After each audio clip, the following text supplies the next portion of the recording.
മക്കളെ, നിങ്ങളൊക്കെ കാണാൻ എനിക്ക് ഭയങ്കര സന്തോഷം തോന്നുകയാണ്.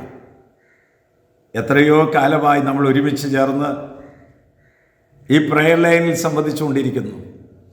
വിദേശത്തുള്ളവരും സ്വദേശത്തുള്ളവരും നമ്മുടെ വീട്ടിലുള്ള എല്ലാവരും ഒരുമിച്ച് ചേർന്നൊക്കെ അനേകം പേർക്ക് ഷെയർ ചെയ്തുകൊണ്ട് ഈ ദൈവരാജ്യ വികസനത്തിൽ ഏർപ്പെട്ടിരിക്കുന്ന എൻ്റെ പ്രിയപ്പെട്ട മക്കളാണ് നിങ്ങൾ. യേശുവിൻ്റെ വിശുദ്ധ ജനമാണ് നമ്മൾ ഓരോരുത്തരും. ഇന്നിതാ കർത്താവ് വചനം തരികയാണ്. പ്രഭാഷകന്റെ പുസ്തകം 1-ാം അധ്യായം 18-ാം വാക്യം.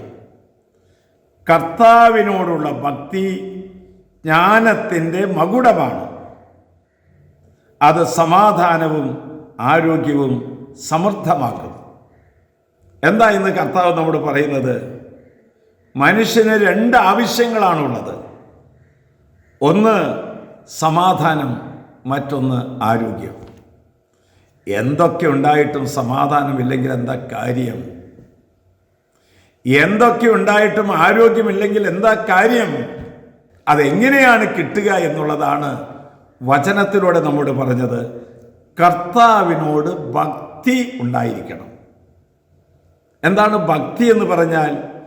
ഇങ്ങനെ കർത്താവിനെ ഇങ്ങനെ നോക്കിയിരിക്കുക, കർത്താവിൻ്റെ അടുത്ത് പോയിട്ട് നിൽക്കുക, കർത്താവിനോട് ചേർന്ന് നടക്കുക, കർത്താവിനോട് ചേർന്ന് ഭക്ഷിക്കുക.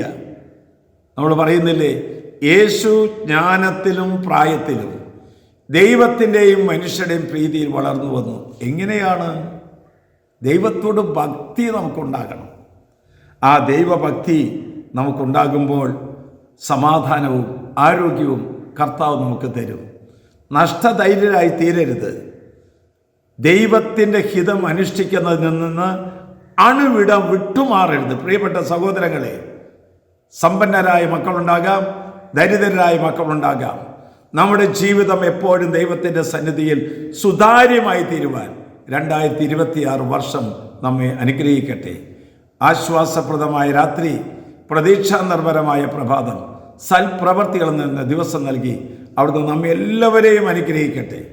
നമ്മൾ ഇടപഴകുന്നവരിലേക്കും നമ്മുടെ പ്രിയപ്പെട്ടവരിലേക്കും ഈ പ്രയർ ലൈൻ ഷെയർ ചെയ്യാൻ വചനമാകുന്ന യേശു എന്നെയും നിങ്ങളെ ഓരോരുത്തരെയും നിർബന്ധിക്കുന്നു. നമ്മുടെ കർത്താവ് ഈശോ മിശിഹായുടെ കൃപയും പിതാവായ ദൈവത്തിൻ്റെ സ്നേഹവും പരിശുദ്ധാത്മൻ്റെ സഹവാസവും നാം എല്ലാവരോടും കൂടി ഉണ്ടായിരിക്കട്ടെ, ഇപ്പോഴും എപ്പോഴും എന്നേക്കും. ആമേൻ.